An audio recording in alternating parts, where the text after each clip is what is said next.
कलयुग कैसा होगा इस युग के अंत का समय। जाने धर्म ग्रंथों के अनुसार अभी द्वापर युग की समाप्ति के बाद कुल 5000 वर्ष बीते। कलयुग को लेकर तमाम तरह की बातें होती रहती हैं।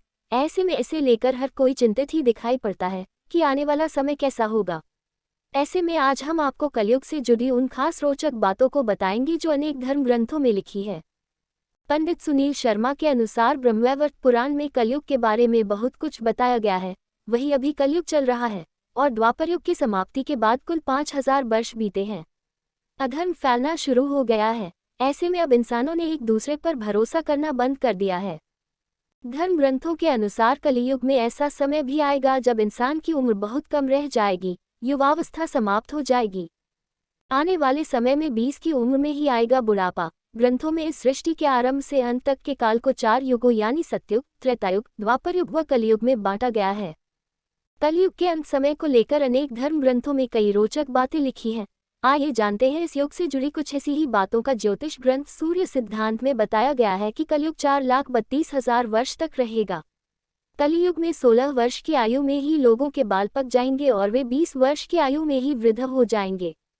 युवावस्था समाप्त हो जाएगी। ये बात सच भी प्रतीत होती है, क्योंकि प्राचीन काल में इंसानों की औसत उम्र करीब 100 वर्ष रहती थी।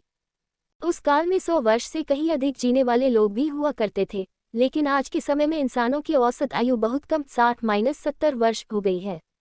भविष्य में भी इंसानों की औसत उम्र में कमी आने की संभावनाएं काफ़ी अधिक हैं, क्योंकि प्राकृतिक वातावरण लगातार बिगड़ रहा है और हमारी दिनचर्या असंतुलित हो गई है।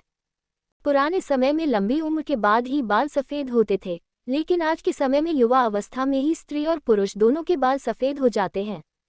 जवानी के दिनों में बुढ़ापे के रोग होने लगते हैं। भगवान नारायण ने स्वयं नारद को बताया है कि कलियुग में एक समय ऐसा आएगा जब सभी पुरुष स्त्रियों के अधीन होकर जीवन व्यतीत करेंगे। हर घर में पत्नी ही पति पर राज करेगी।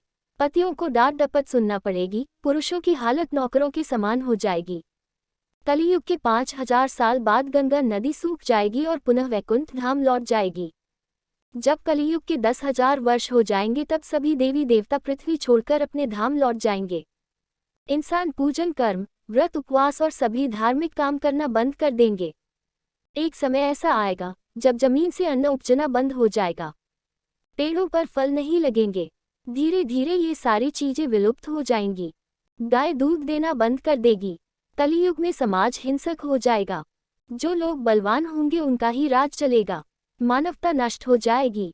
रिश्ते खत्म हो जाएंगे। एक भाई दूसरे भाई का ही शत्रु हो जाएगा। कलियुग में लोग शास्त्रों से विमुख हो जाएंगे। अनैतिक साहित्य ही लोगों की पसंद हो जाएगा। बुरी बातें और बुरे शब्दों का ही व्यवहार किया जाएगा। कलियुग में ऐसा समय आएगा जब स्त्री और पुरुष दोनों ही अधर्मी हो जाएंगी। स्त्रियां पतिव्रत धर्म का पालन करना बंद कर देगी और पुरुष भी ऐसा ही करेंगे। स्त्री और पुरुषों से संबंधित सभी वैदिक नियम विलुप्त हो जाएंगे। कलयुग में चोर और अपराधियों की संख्या इतनी अधिक बढ़ जाएगी कि आम इंसान ठीक से जीवन जी नहीं पाएगा। लोग एक दूसरे के प्रति हिंसक हो जाएंगे और सभी के मन में पाप प्रवेश कर जाएगा। कलियुग के अंतिम काल में भगवान विष्णु का कल्कि अवतार होगा। यह अवतार विष्णु यशा नामक ब्राह्मण के घर जन्म लेगा। भगवान कल्कि सभी अधर्मियों का नाश करेंगे। भगवान कल्कि केवल 3 दिनों में पृथ्वी से समस्त अधर्मियों का नाश कर देंगे और बहुत सालों तक विश्व पर शासन कर धर्म की स्थापना करेंगे। कलयुग में अंतिम समय में बहुत मोटी धारा से लगातार वर्षा होगी, जिससे चारों ओर पानी ही पानी हो जाएगा। समस्त पृथ्वी पर जल हो जाएगा और प्राणियों का अंत हो जाएगा। इसके बाद 1,70,000 वर्षों का संधिकाल। संधिकाल के अंतिम चरण में एक साथ 12 सूर्य उदय होंगे और उनके तेज से पृथ्वी सूख जाएगी और पुनः सत्ययुग का प्रारंभ होगा। धर्म ग्रंथों के अनुसार जब जब धर्म की हानि होती है, ईश्वर अवतार लेकर अधर्म का अंत करते हैं।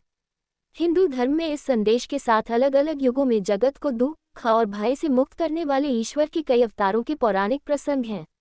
दरअसल इनमें सच्चाई और अच्छे कामों को अपनाने के भी कई सबक हैं।